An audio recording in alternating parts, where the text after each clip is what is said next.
The morning of October 11th, 1851, did not break with the usual cacophony of the Tidewater region. It began with an unnatural silence, thick and suffocating, clinging to the mist that rose from the damp Virginia earth. The air, usually humid and smelling of fermented tobacco leaves and stale wood smoke, was instead saturated with the overpowering odor of blood, not fresh, but congealing quickly in the pre-dawn chill, and the metallic, alkaline tang of spilled human viscera. The first 3 bodies were discovered huddled near the deep cistern, piled together with an almost meticulous disregard.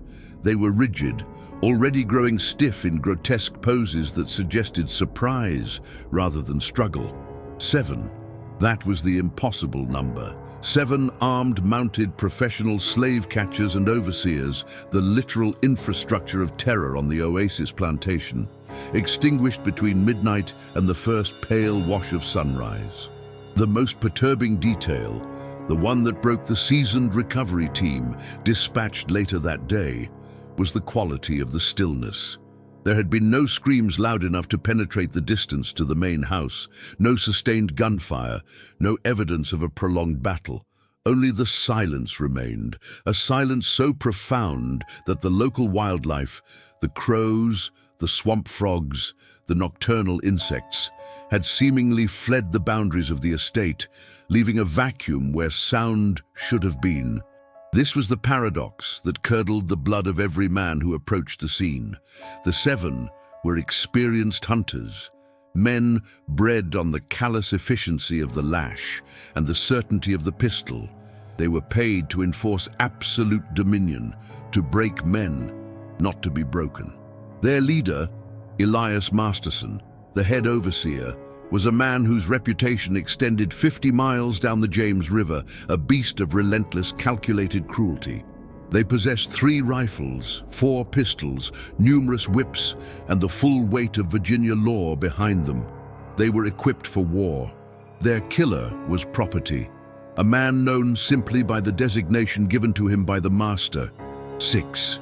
A man whose life was measured in pounds of cotton picked in the depth of the scars across his back and the constant dull ache of chronic undernourishment.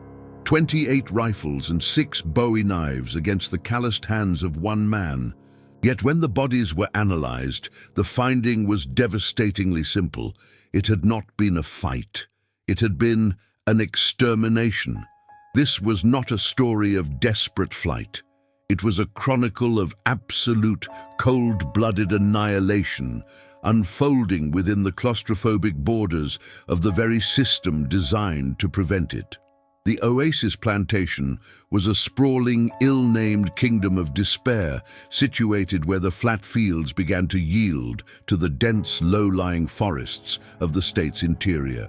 The ground here was perpetually soft, prone to flooding, and crisscrossed by sluggish creeks choked with cypress roots. It was a cruel environment, hostile to human life, but intimately known by those forced to work it. The high humidity pressed down like a physical weight, obscuring vision, muffling sound, and allowing the sharp, coppery scent of death to linger unnaturally long. This land, hostile to the masters, would become the protagonist's silent accomplice. 6 feet 3 inches of muscle and bone, the man known as 6 had always been notable for his physical size and inversely his utter lack of presence.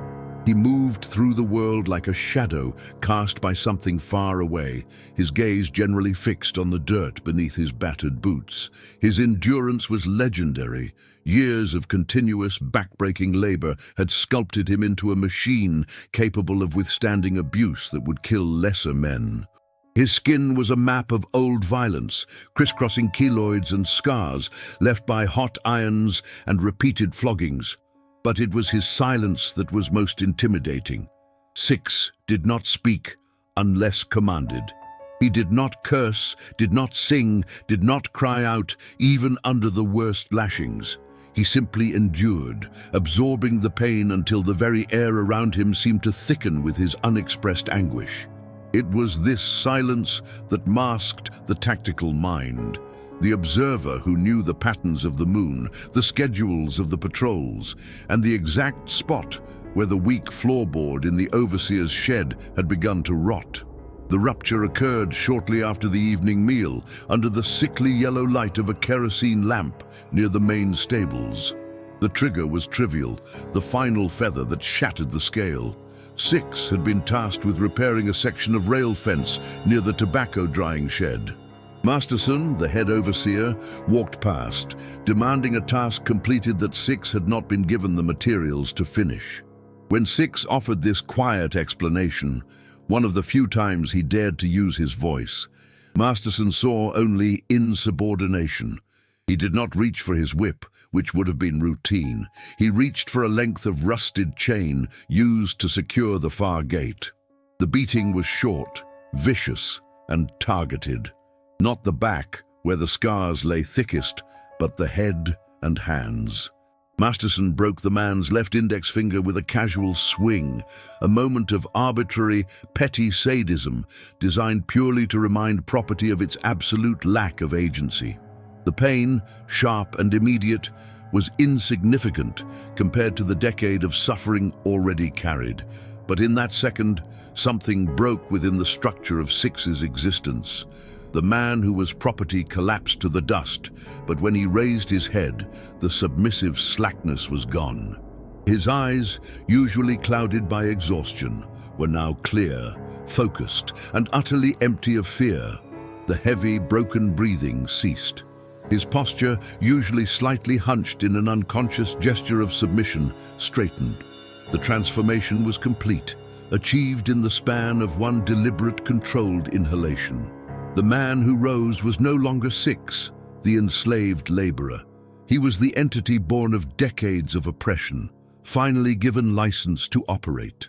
Masterson, having satisfied his rage, walked toward the house, adjusting the holster of his prized engraved pistol, leaving Six prone in the dirt. The first death happened 20 minutes later, under a heavy, starless sky. Overseer Thomas was completing the check of the slave quarters, a routine designed more to inflict dread than to count heads. He was alone. Six, moving with a fluid, terrifying efficiency born of necessity, did not approach him directly. He waited in the dense cover of the oak line, behind the cookhouse. Six had not picked up a weapon. He had simply picked up a rock, a smooth, heavy river stone used to anchor a wooden barrel near the cistern. When Thomas turned the corner, momentarily blinded by the weak lantern light reflecting off the whitewashed wall, Six was already moving. The attack was swift, silent, and without pause. The stone met the back of Thomas's skull with a sickening wet crunch, the sound absorbed instantly by the humid air. Thomas collapsed without a sound, the lantern flying from his hand and extinguishing in the mud. Six did not check for a pulse. He dragged the body 10 feet into the thickest part of the scrub brush, relieved Thomas of his sidearm, a heavy single-shot pepperbox pistol, and his sheath knife. The knife was old, its blade honed thin from years of use, and Six tested its edge on his thumb, feeling the sharp, clean bite. He tossed the rock back near the cistern, where it would appear to be a misplaced object. This was not desperation. This was engineering. 2 other patrol riders, Jensen and Harris, were due back at the overseer's bunkhouse for a shift change within the hour. They were moving casually, confident in their numbers and their rifles. Six understood patrol patterns, the rhythm of complacency that allowed overseers to grow soft and predictable. He knew they would follow the main track that skirted the edge of the cotton fields. Six used the sheath knife on the thick, treated leather of the saddles hanging near the stable, slicing the stirrup leathers almost entirely through, leaving just enough intact to appear normal under tension. Then he moved to the small, poorly maintained bridge crossing the stagnant creek on the track. He didn't sabotage the bridge completely, only wedged a heavy iron spike, stolen weeks ago from the smithy, horizontally into the wood near the center support, ensuring it would snag the leg of a running horse, but be invisible to the eye in the darkness. Jensen and Harris approached at a canter, laughing over some crude joke. The interruption was sudden and brutal. The iron spike snagged Jensen's horse. The animal screamed, its legs snapping instantly, throwing Jensen hard into the marshy bank. Before Harris could process the disaster, Six emerged from the darkness, a heavy wooden maul, a tool used for driving fence posts, now held like a cudgel. Harris instinctively raised his rifle. He never fired. The maul struck his chest, not with the intention to kill, but to disable. Ribs exploded inward. Harris dropped, gasping for air that would never come. Six stepped over him and used the knife, clean and quick, severing the jugular. Jensen, injured and crawling in the mud, fumbled desperately for his pistol. Six approached slowly, the knife reflecting the barest sliver of moonlight. He crouched, looking down at the struggling man. "You took my finger," Six rasped, the words sounding unused, foreign even to his own throat. But they were not directed at Jensen. They were a statement of purpose. He executed Jensen with the same terrifying efficiency as Harris, plunging the knife deep and twisting. 4 down, 3 remaining. And still, the sun had not even promised its arrival. When the remaining 3 overseers, Masterson and the 2 experienced riders Cole and Davies, finally noticed the absence of their colleagues, they did not panic. They grew annoyed. They assumed Thomas was drunk and Jensen and Harris were carousing in the slave quarters. Hubris was the shield they carried, the absolute certainty that they were the predator and nothing on the plantation could challenge them. Masterson, a man whose gut preceded him, barked orders. "Saddle up, you fools! We find them and they spend the week in chains. Take the hounds, Cole. Let them sniff out the laziness." This was the start of the hunt, and it began exactly as Six had planned. The houndmaster, Cole, brought out the 2 prized tracking dogs, veteran canines known for their relentless pursuit. He set them loose near the bunkhouse, demanding they track the scent of the missing men. The dogs ran, but only briefly. They sniffed the air near the cistern, where Thomas's scent was strongest, then whined, backing away from the underbrush. They refused to cross a specific unmarked line near the tool shed. Cole whipped them, cursing their sudden cowardice, but the animals resisted, shivering violently, their tails tucked. It was as if the dogs, governed by instinct, recognized that the rules of the environment had fundamentally changed. They smelled not a human running in fear, but something that defied classification, a predator that moved too silently, leaving no trail of panic. "Useless brutes," Masterson spat, dismounting his horse. "We'll track them ourselves." Davies checked the north boundary. This division was precisely what Six had waited for. The collective strength of the patrol was broken by their arrogance. Davies, moving alone into the dark, wet rows of harvested corn, was the 5th to fall. Six had spent the previous afternoon staking the ground with sharpened pieces of broken rail, camouflaged by loose soil and corn husks. Davies's horse, spooked by the hidden traps, reared violently. Davies hit the ground hard, his ankle twisted beneath him. Before he could scream, the knife was in his throat. Cole, returning from the failed attempt with the dogs, discovered the horse first. It was not a confused runaway. It stood motionless, bleeding from several small, precise puncture wounds on its legs, wounds that ensured it would be useless, but would not make noise. Cole's blood ran cold. This was not an accident. As he reached for his rifle, Cole felt the sudden, shocking impact of a heavy weight descending from the stable's hayloft. Six had used a counterweight mechanism, a heavy sack of feed tied to a rope looped over a high beam. The sack struck Cole directly on the back of his neck, snapping the connection to his spine. 5 and 6 were dead. The silence returned, deeper and more complete. Masterson was now alone. He stood near the entrance to the main house, his engraved pistol drawn, the rising dread fighting the powerful inertia of his lifelong contempt for the enslaved. He realized the terrifying truth. This was not a desperate escape attempt. This was an ambush.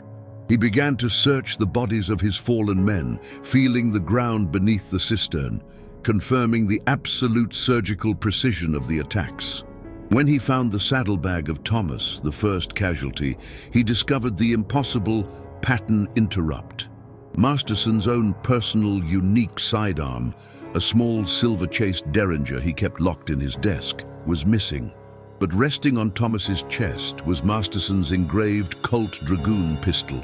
It had been meticulously cleaned of blood, its barrel cold to the touch, and it was pointed directly at the main house. A chilling message was delivered without sound. The killer had been inside the house. He had prepared. He had taken the time to rearrange the evidence. 6 had not fled the plantation. He had transformed 40 square miles of muddy fields and unforgiving Virginia wilderness into his own personal, inescapable slaughterhouse. And Masterson, the supreme hunter, had walked willingly into the cage.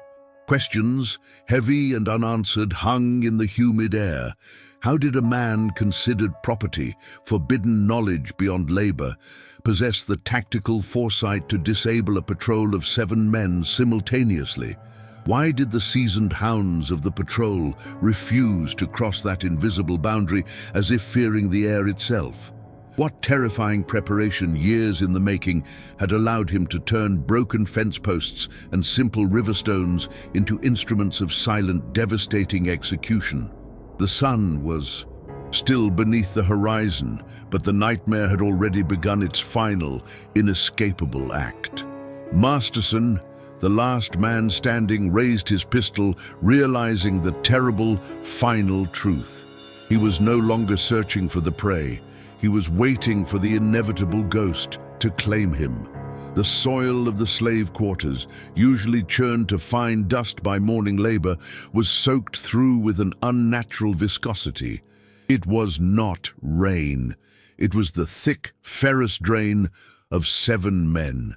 7 men who, hours before, had possessed absolute authority over life and death within the 100 square miles of the Caraway holdings.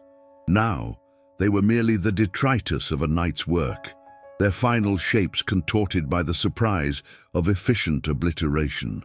The air, usually heavy with the scent of wood smoke and morning dew, was curdled by the overpowering stench of opened viscera and cold copper. One of the slain overseers, a brutish figure named Hollis, known for his enjoyment of the whip, lay against the porch steps of the empty cabin he used as an office. His body was folded impossibly, the back of his head resting where his neck should have been, the bone having surrendered to a single, crushing impact. A heavy, splitting wedge, a tool used for cleaving oak, lay meticulously cleaned and placed next to the corpse, the wood handle glistening faintly with the moisture of the low Virginia night, innocent of the horror it had just facilitated. This was the scene discovered at first light. Not a chaotic rebellion, but a calculated, localized extinction. It was the statistical paradox made flesh. How could one man, marked and exhausted by decades of servitude, strip 7 armed men, trained in brutality and complacency, of their lives within the span of a single, suffocating night? The immediate answer, supplied by the surviving field hands, who had been ordered at gunpoint to stand watch over the bodies, was a deep, terrified silence. The man responsible was known only as Cain on the plantation ledger. He was 50 years old, perhaps more, measured in labor hours rather than years. Cain was introduced to the wider world, not by his identity, but by his absence and the terrifying scale of his final, definitive act. His physical presence, often diminished by a lifetime of forced subservience, shoulders perpetually hunched, eyes lowered, had been fundamentally misleading. The body that survived 50 years of the Virginia climate and the Caraway overseers was not frail. It was a structure of hardened necessity, every muscle cable-like, trained by the endless repetitive tasks of the field and the forest edge. His back was a map of scar tissue, thick and fibrous, creating an unintentional armor against pain, teaching his nervous system a tolerance that few soldiers ever achieved. Cain's silence was his reputation. He did not grumble, he did not fight back, he did not weep. He simply endured. And in enduring, he watched.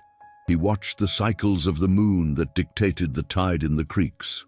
He watched the overseers' predictable patterns, the rotation of the night watch, the precise hour they drank themselves into paralytic slumber, the paths they trod on their inspection rounds, the woods surrounding the caraway plantation, dense with pine and thicket bordering the damp margins of the greater marsh system, were his daily prison and, simultaneously, his map. The system of oppression that had created the necessity of this violence was unforgiving. Absolute chattel slavery, where the life of the enslaved was legally equivalent to that of a plow mule, only less valuable if the replacement cost was lower. The overseers were simply the functionaries of this terror. The rupture, the definitive moment that transformed the enduring property into the calculating executioner, came with the final insult of the dawn before the slaughter. It was not a generalized cruelty, but a precise, cold calculation. That afternoon, Master Caraway had sold Cain's daughter Ilara, merely 15 years old, sold her south to a cotton plantation in Alabama simply to cover a recent debt. The quick transaction was finalized while Cain was still standing 50 yards away, felling timber. He saw the wagon arrive, saw Ilara pushed onto the back, saw her face, not of pain, but of extinguished hope, as the wagon wheels began to turn. Hollis, the largest of the overseers, had stood near Cain, laughing, suggesting that the old man should work harder to produce replacement stock. It was in that precise moment that the posture of endurance snapped. Cain did not roar. He did not run toward the wagon. His hunched shoulders straightened imperceptibly. His breathing, usually ragged from the labor, became slow, deep, and measured, a controlled intake of the humid, oppressive air. The look in his eyes, previously downcast or merely utilitarian, calculating the distance of the axe swing, was now directed outward, but focused inward. It was the look of a man calculating mass, velocity, and the precise necessary angle of impact. The first death was a statement of intention, swift and absolute. Cain waited until dusk. He did not flee. He simply walked back toward the slave quarters, picked up the iron-splitting wedge, tested its weight, and found Hollis still at his post, drowsy from cheap whiskey, leaning against the office porch, boasting to a younger patrolman about the easy profit from the girl. The attack was not a struggle, it was a single downward arc. The silence that followed the immediate dull thwack was more terrifying than any scream could have been. The younger patrolman, Mather, barely registered the weapon before Cain was on him, the sudden, impossible speed defying his years. Mather was taken down into the damp soil, his mouth sealed by a forearm that felt like granite, and his own short Bowie knife, which Cain had snatched mid-fall, was plunged into his chest with a downward precision taught by years of skinning deer for the master's table. Quick, deep, extinguishing. Cain did not waste energy on hatred or fear. He worked. He took Mather's pistol and powder, checked Hollis's pockets for keys and ammunition, and silently slipped into the shadow of the dense woods, not running for freedom, but transitioning to a prepared battlefield. The subsequent 5 overseers were eliminated over the next 2 hours, each death tailored to their known habits and weaknesses. 2 were sleeping in the barracks. They never woke, their throats slit with Mather's knife. One was found slumped near the well, having stopped for a late drink. His neck was snapped with surgical efficiency. The last 2 were found patrolling the edge of the cotton fields, laughing about the disappearance of Hollis and Mather. They were dispatched with the efficiency of a farmer culling livestock. The woods swallowed Cain. He did not leave a trail. When the sun finally rose, casting long, distorted shadows over the plantation, the full horror settled in. 7 men, the entire supervisory structure, vanished or dead. Cain had taken nothing but the essential tools of survival and resistance: the Bowie knife, 1 revolver, powder, and a few yards of stout hemp rope.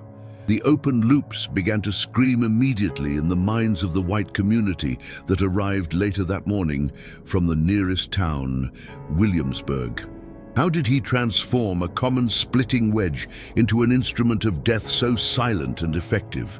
The weapon was designed to split wood, not bone. Yet the skull of Hollis was fractured precisely at the weakest point. Why did the 3 veteran hunting dogs brought in from a neighboring plantation refuse to cross the boundary line where the 7th body was found, whining and dragging their chains?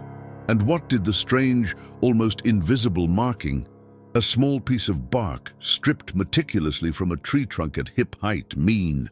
It wasn't a marker of flight, but a signal.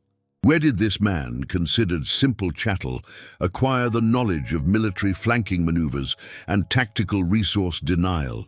The answer was immediate, chilling, and profoundly unsettling to those who had relied on the myth of their own superiority. The silence of the woods surrounding the plantation was artificial. It was a silence earned through intimate, decades-long knowledge of every root, stream, and hollow. The environment was not a random wilderness. It had been secretly mapped and weaponized by the man they considered property. The official response was swift, brutal, and tragically miscalculated.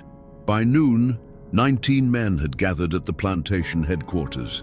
They were led by Master Carraway's younger brother, Silas Carraway, a man fueled by rage and proprietary offense, and a notorious professional slave catcher from Richmond, Jedediah Harrow. Harrow, a gaunt man with a reputation for tracking anything that bled and walking away with the bounty, surveyed the bodies of the overseers with a detached professional eye. His group comprised local volunteers, 3 professional trackers, and a handful of heavily armed farmhands. 19 rifles against 1 old field hand, Silas spat, adjusting his belt, the polished brass buckle catching the sickly sunlight. He ran blind when the sun came up. We'll have him by supper. These marsh borders are unforgiving. Harrow, ignoring Silas, studied the ground where Kane's trail theoretically began. He didn't run blind, Mr. Carraway. He didn't run at all. He walked into the brush and he didn't disturb a single leaf. The group, however, was saturated with hubris. They carried rifles, shotguns, heavy chains, water, and specialized hunting gear, including bear traps adapted for human quarry. They divided into 2 teams, following the general direction Kane had been seen heading, toward the deeper, more tangled woods that led down to the creek system. The terrain immediately began to work against them. The woods were not simply dense, they were actively obstructive.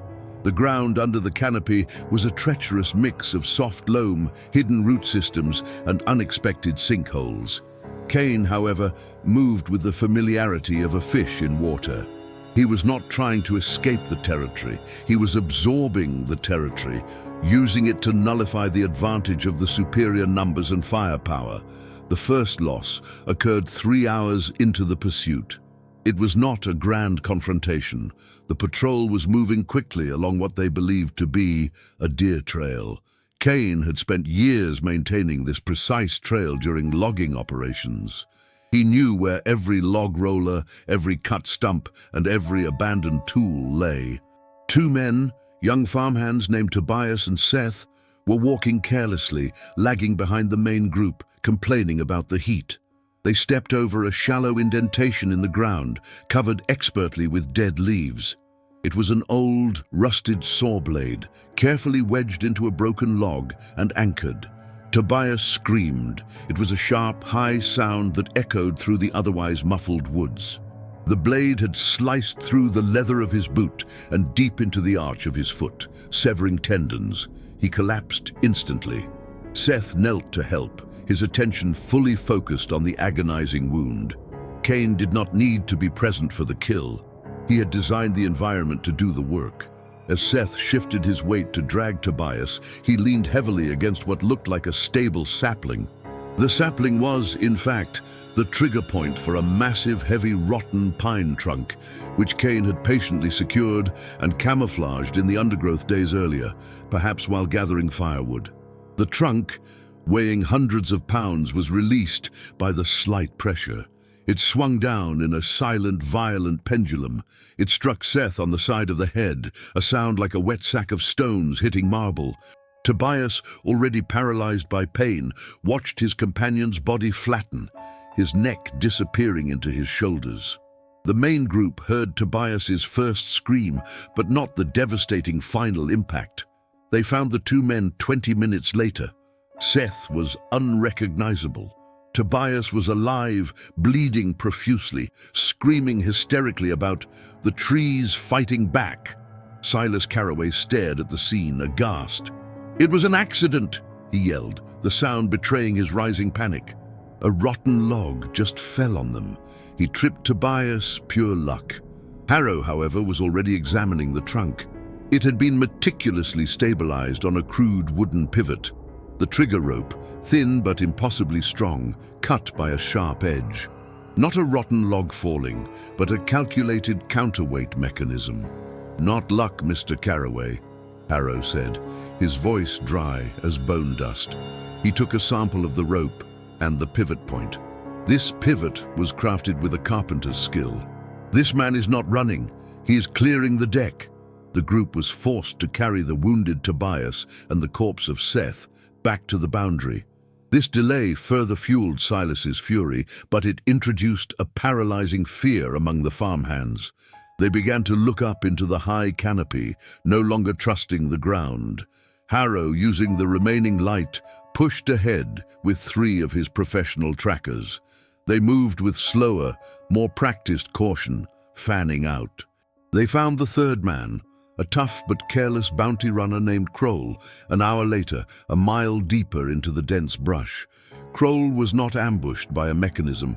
He had been eliminated silently, efficiently, and quickly, face down in a shallow stream where he had stopped to drink. Kroll's neck was broken, a clean, professional snap. There were no signs of a struggle. The only sound Kroll would have made was the faint gurgle of the water as he inhaled it.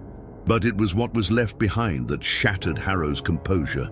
Kroll's favorite hunting rifle, a prized Kentucky long rifle with an ornate brass patch box, was missing.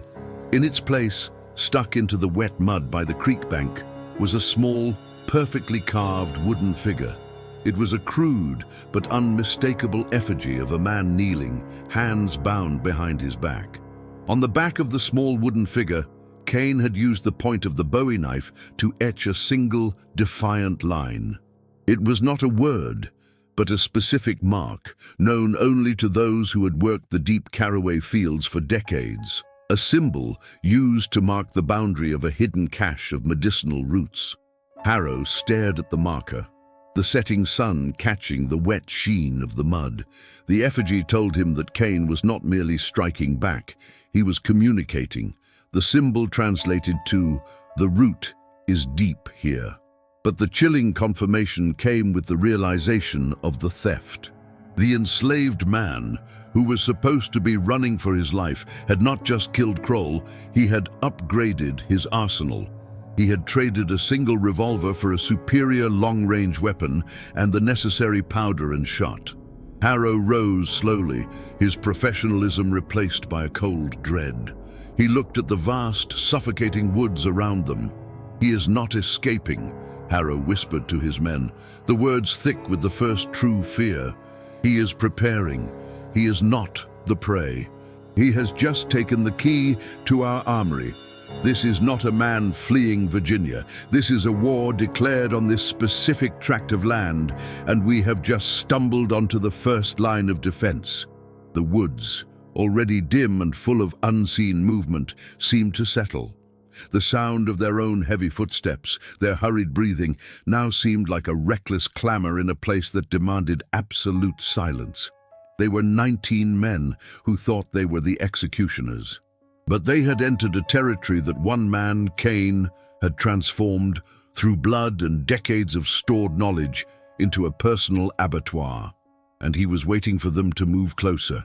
The air was not cold, but heavy, thick with the smell of decaying leaf litter and the coppery tang of old blood that had already begun to turn rancid under the persistent Virginia humidity. This was the second dawn since the 7 were found, and the atmosphere surrounding the search party had curdled from aggressive certainty into a sickly, simmering dread.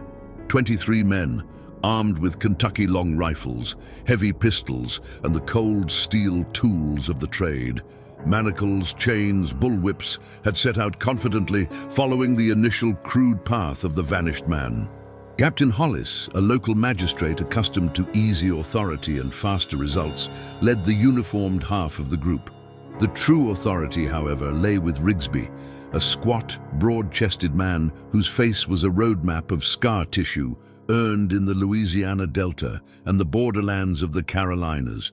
Rigsby was a professional. He specialized in recovering property, and his reputation was built on zero tolerance for resistance and zero failures in retrieval. He had dismissed the deaths of the seven as an anomaly, a momentary madness fueled by adrenaline. "He is property," Rigsby had scoffed to Hollis. "He is not a soldier. He has instincts, yes, but no discipline. He will tire, panic, and be found weeping behind a rotten stump." But the weeping had not materialized. The initial hours were defined by Hollis's loud impatience and Rigsby's quiet, methodical tracking. They followed a clear, though winding path through the low brush and waterlogged ground. The enslaved man, Elias, had left trails that were too easy, too deliberate. The dogs, trained veterans of the hunt, strained at their leashes, eager to charge into the woods. The first 3 deaths came within the space of 45 minutes, yet geographically separated by nearly a mile. They were efficient and utterly silent. The first 2 men, young farmhands hired for their muscle, were dispatched while crossing a small, muddy creek. Rigsby found them floating face down, looking at first glance like clumsy drownings. But when they pulled the bodies onto the slick bank, the forensic truth of the plantation backwards revealed itself. Beneath the thin film of mud, perfectly placed spikes of hardwood, cut to a brutal sharpness, had been hammered into the submerged ground. They were angled precisely to pierce the rib cage or vital organs upon impact. These were not natural hazards. They were meticulous, hidden spear points designed to weaponize a common stumble. The impact had extinguished their lives instantly, leaving no time for a scream. Just a final, choked expulsion of air and mud. The men had died by the ground they stood upon. Hollis raged, calling it dumb luck. Rigsby said nothing, his eyes scanning the surrounding trees. He was beginning to sweat, and it was not just the heat. The third death cemented the change in atmosphere. Old Man Prentice, a seasoned tracker, was moving ahead, ignoring Rigsby's cautions. He disappeared into a thicket of sawgrass. When the others found him, he was trapped in a shallow, narrow pit, just deep enough to have broken his ankle severely. It was designed not to kill, but to incapacitate. Prentice was still alive, trembling, begging for help. Before they could extract him, Rigsby noticed the thin, almost invisible slice across his throat, a precise, shallow cut that had severed the jugular vein. It wasn't the cut that killed him. It was the steady, unavoidable bleeding into the soft earth. The killing blow had been delivered only minutes before, meaning the assassin had been close enough to observe their movements, close enough to know Prentice was down, but still unseen. Rigsby knelt by the shallow grave of the pit, scraping away the loose dirt. He found something the others missed, faint scorch marks on the inside of the pit's wooden frame. He looked at the sharpened spikes of the first 2 victims, then back at Prentice's wound. "The spikes," Rigsby rasped, holding the grim evidence. They were soaked in rendered animal fat and partially charred. That's why the dog struggled. The scent was masked, cut by carbon and grease. He stared into the woods where the killer had just stood. "And Prentice," he continued, his voice low, "that cut was made with a file, a long, thin instrument sharpened on 2 sides. A tool, not a knife. He wasn't improvising. He spent days preparing this ground. Days." The confidence of the 20 remaining men fractured. They had pursued a runaway slave. They realized they had walked into a meticulously crafted battlefield. The second day dawned, with the hunters moving in a tight, fearful knot. Their rifles now held defensively, aimed more often at shadows than at a potential target. The hunt had inverted. They were now the perimeter, and the backwoods was the fortress. Elias began to appear, not clearly, but in glimpses. A fleeting image of dark skin against the peeling bark of a sycamore tree. A momentary gleam of white, an eye, before the movement vanished. He was no longer running from them. He was navigating their formation. He was selecting his next targets. The next 6 eliminations were progressional, moving from stealth to outright, devastating brutality. 2 men were taken during the night watch. They hadn't heard a step. Elias had used the natural elements as a weapon, a sudden, localized pocket of heavy, low-lying mist, likely stirred up by a dam he had subtly broken upstream, rolled through their camp. When the mist cleared, the men were gone. They were found later, hours later, strategically placed at the edges of the clearing. They were strangled, not by rope or wire, but by their own heavy leather belts pulled impossibly tight. Their faces were swollen, contorted, their eyes open, staring inward at the shrinking group.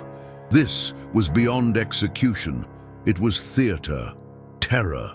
The atmosphere became a living thing, hostile and suffocating. The sounds of the swamp, the croaking frogs, the distant splash of a fish seemed unnaturally loud, masking the silence that mattered most. Elias began utilizing the weapons of the dead. 3 men broke away from the group, attempting to scout a safer route around a wide, stagnant pond. As they passed a clump of willow trees, a stolen musket roared. The shot was aimed low, spraying heavy buckshot across the legs and lower abdomens of all 3. They collapsed, screaming. Before Rigsby and Hollis could organize a counterattack, a second shot came from a different angle, this one precise and deadly, silencing the first man. A third shot followed quickly, hitting the second. The men in the center of the camp froze, listening to the agonizing, diminishing cries of the third wounded man, who was slowly being extinguished by the loss of blood, abandoned in the reeds. They waited, unable to move, for the unseen executioner to finish his work. When the final, ragged scream was cut short, the silence that followed was absolute, terrifying. The group was down to 14. The group dynamics disintegrated. Captain Hollis, pale and shaking, tried to assert his military authority, demanding they return to the plantation for artillery. Rigsby, desperate to salvage his fee and his reputation, accused Hollis of cowardice. 2 men, young Ranson and the veteran handler of the now useless dogs, attempted a quiet desertion. They moved eastward, away from the core of the group, convinced they could slip back home. Rigsby noticed their absence an hour later but assumed they were simply hiding in fear. They were wrong. The next morning, Ranson and the dog handler were found. They had traveled perhaps 3 miles, but not toward the plantation. They were found near a natural spring, a known refuge spot. They had been killed, not for resisting, but for retreating. Elias had intercepted them not to punish, but to ensure they couldn't spread the word of his strategy. They were killed by a single, brutal blow to the base of the skull, their faces calm, suggesting they had been ambushed while drinking or resting, without time to even raise a hand in defense. Elias was ensuring that any man who left his hunting ground would die, forcing the remainder into deeper confinement. Total remaining 12.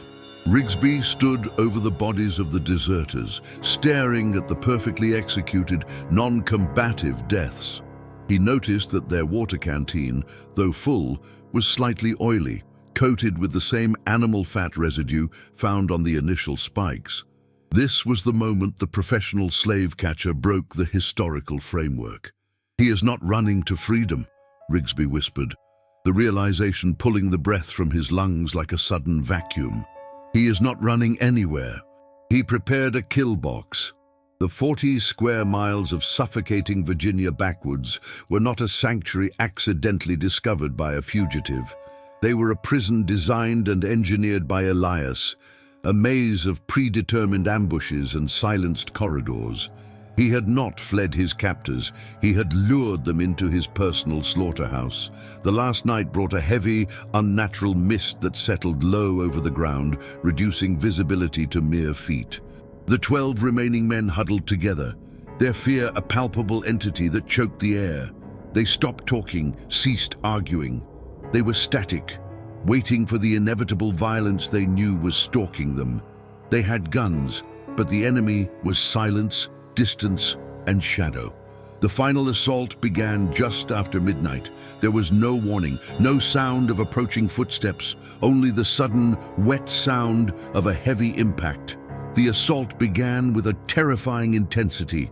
Elias had abandoned all pretense of stealth. He moved with a speed and ferocity born of 20 years of labor and accumulated rage. He used a stolen axe, the edge honed razor-sharp, moving through the camp like a spectral force. The first 4 men fell in rapid succession. They were too slow, too paralyzed by terror to raise their rifles. One man's head was split with a vertical, clean stroke that silenced him instantly. Another's arm was severed at the shoulder as he tried to block the blow. Elias did not fight, he executed. His movements were fluid, precise, devoid of human emotion, the perfection of a mechanism focused solely on destruction. Hollis, the captain, managed to fire his pistol wildly, the shot tearing harmlessly into the fog. The muzzle flash served only to pinpoint his location. Elias was on him instantly. Hollis, panicking, dropped his weapon and reached for his sidearm. Elias intercepted the movement, not with a strike, but with a controlling grasp that spoke of impossible physical strength. Hollis's wrist snapped with the sound of a dry twig underfoot.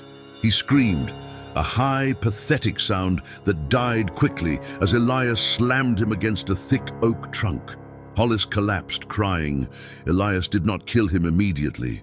He methodically broke Hollis's remaining arm and then his legs, ensuring the captain could only lie there, helpless, forced to witness the annihilation of the remaining few.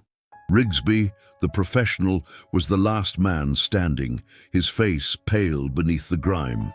He finally understood the true nature of his adversary, not a runaway, but a creation of absolute historical cruelty. He raised his own heavy Bowie knife, the metal shaking in his hand. Elias advanced, his massive, scarred frame emerging slowly from the fog, appearing larger, more elemental than human. Rigsby lunged, a desperate professional move aimed at the gut.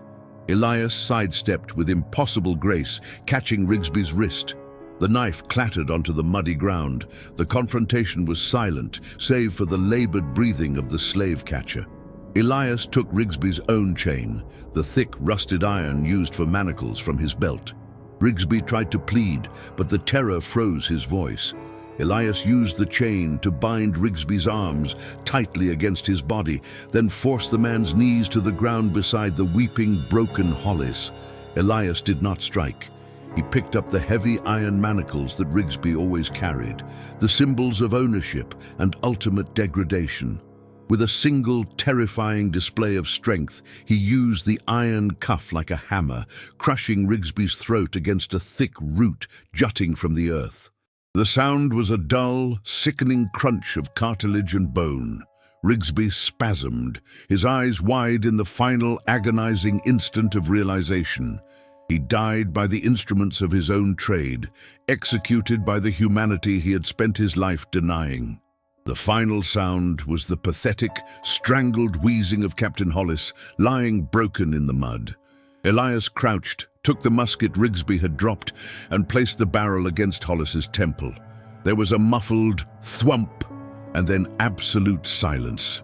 3 days later, a larger contingent arrived, sheriff's deputies and plantation owners, nervous and heavily armed. They approached the area where the signal fires of the hunting party should have been visible. What they found was not a chaotic gunfight or the remnants of a desperate struggle. It was a site of systematic execution. 23 bodies were scattered over a small area, positioned not randomly, but with a deliberate surgical precision. The investigators, men hardened by decades of frontier violence and racial terror, were struck dumb. The scene was utterly silent. No dogs, no horses, just the dead. The bodies were stripped of usable weaponry. Rifles were found bent around trees, snapped in two. The injuries were not consistent with simple combat. They spoke of overwhelming force applied with focused intent. The wounds were clean, often instantaneous, inflicted by tools or weapons taken from the victims themselves. There were no defensive wounds on Elias's side. The dirt was pristine. The final count confirmed the total annihilation of the pursuit force, and the evidence planted by Rigsby, the charred spikes, the oil-masked trails, told the story that the official records would try to bury. He had not been running. He had been preparing for the day when the hunters would become the hunted. The backwoods had been his workshop for years, transforming the natural environment into a massive, hidden arsenal. His physical capability was the direct result of the system designed to enslave him. Decades of backbreaking labor had forged a body capable of moving heavy implements with impossible speed and striking with superhuman force. He had turned the very existence of the plantation, the tools, the routines, the landscape, against its masters. The 7 overseers who fell before dawn were merely the opening act. The 23 men who followed them were the planned, systematic clearing of the board. Elias was never captured. The search continued for weeks, turning into a punitive sweep of the entire region, targeting any runaway or suspicious free black individual in the area. But Elias had vanished into the terrain he knew better than his own skin. Trackers refused to enter that specific section of the swamp again. The dogs, when forced, turned violent or whimpered uncontrollably, refusing to follow the trail beyond the site of the massacre. The legend was born in hushed tones, never spoken openly on the plantations, but shared in the slave quarters after dark. Elias, the man who had slaughtered 7 before the sun rose, and then systematically extinguished 23 professionals in their own game. He was dubbed the Silent Reaper in the local black community, a terrifying symbol of possible absolute resistance. To the white authorities, he became the Devil of the Dismal, a phantom capable of erasing entire hunting parties. The official records were sanitized. The 23 men died in a sudden, violent ambush by a large, organized group of armed runaways, a complete fabrication designed to mask the devastating truth of a solitary man's unstoppable force. They buried the bodies and tried to bury the event, but the fear persisted. In the taverns and on the roads of Virginia, the story of the 23 and the 7 before them was a secret warning passed down to every new slave catcher. Never go into the deep backwoods alone. He is waiting. If you seek more stories that official history attempted to bury, moments where those considered property transformed into the nightmares of their tormentors, where resistance was not noble but absolute and terrifying, join the archives. The morning broke, not with light, but with a thicker, soupy condensation of the Virginia air. It was the 4th dawn since the pursuit began in earnest, and the 7th since the first blood was spilled on the porch of the main house. The scent of ozone and copper clung to the wetlands, masking the rot of the bayou itself. Colonel Thorne, a man whose reputation was built on retrieving human chattel intact and breaking their spirit utterly, had lost his spirit first, and then his men. Only 3 remained huddled with him beneath a weeping willow, the water dark and still around their boots. Their rifles were wet, their powder suspect, and their eyes were empty sockets of fatigue and fear. They did not speak. The arrogance of the first day, the casual laughter, and the certainty of hanging the fugitive by dusk had dissolved into a silence heavier than lead. They knew intimately what remained unsaid. This was not a hunt. This was a slow, deliberate culling. Thorne glanced at the shadows. He had begun to see movement even where the fog was solid. He had dismissed the first 9 deaths as incompetence or bad luck. Now, with bodies 18, 19, and 20 found yesterday, all executed with the hunter's own tools. Thorn understood the paradox. They were not tracking a man. They had been allowed to track a scent until they reached the designated killing ground. The group had stopped moving hours before the sun, deciding that movement only invited immediate death. Stasis, they reasoned, offered a small chance. They were wrong. The Night of Seven did not require movement to strike. He required only the patience afforded by years of enforced invisibility. The final phase began not with a sound, but with the sudden, absolute cessation of sound. The frogs, which had been offering a dull, constant drone, went silent. The humid wind died instantly. The silence was engineered, artificial.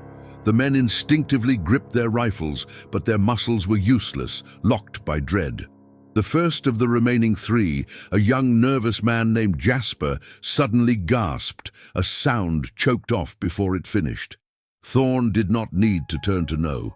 A dark shape had materialized from the humidity, fluid and fast, and Jasper's throat was held by an immense, scarred hand. There was a faint sound, the snap of gristle and cartilage under pressure, like heavy wet linen being torn. Jasper's rifle clattered softly into the mud, his eyes wide and unseeing, already dissolving the reflection of the swamp sky.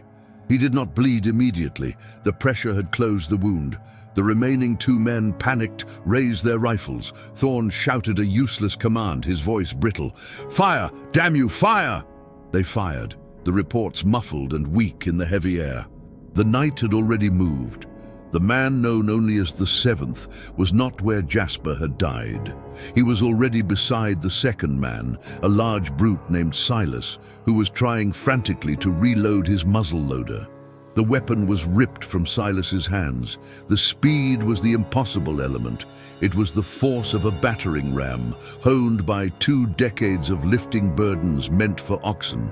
The stock of Silas's own rifle swung in a tight, silent arc. It struck the bridge of Silas's nose, crushing bone up into the soft tissue of his face and skull. Silas collapsed, a heavy, dead weight, twitching once as blood poured from ruined nostrils. Thorn, the great hunter, was left with the last man, a scarred veteran named Gideon.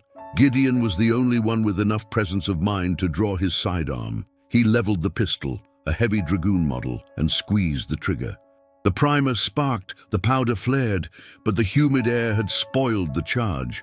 Only a pathetic hiss erupted. Gideon's face crumpled in realization. He was already dead. The night moved toward Gideon with a cold, unstoppable purpose. He did not run or leap. It was a measured stride, eliminating distance. Gideon tried to backpedal, sinking deeper into the mire. The night grabbed him by the shoulder and with a terrifying economy of motion, used the man's sinking weight against him. Gideon's neck twisted at an impossible angle with a wet, grinding sound, and his body slumped, inert. Colonel Thorn was alone. He dropped his own rifle. It was useless. He had no more cartridges, and even if he did, he realized he didn't want the sound. The night stepped closer. He was impossibly huge in the fog, his clothes soaked, plastered to his frame, revealing the musculature of decades spent enduring the impossible. His face was emotionless, a mask of scars and exhaustion, yet his eyes burned with a clear, steady light, the light of absolute commitment. "You led them here," Thorn whispered, the authority completely gone from his voice. The night stopped 3 feet away. His silence was the final weapon. He reached not for a knife, but into the tattered remnants of his coat. He pulled out the item.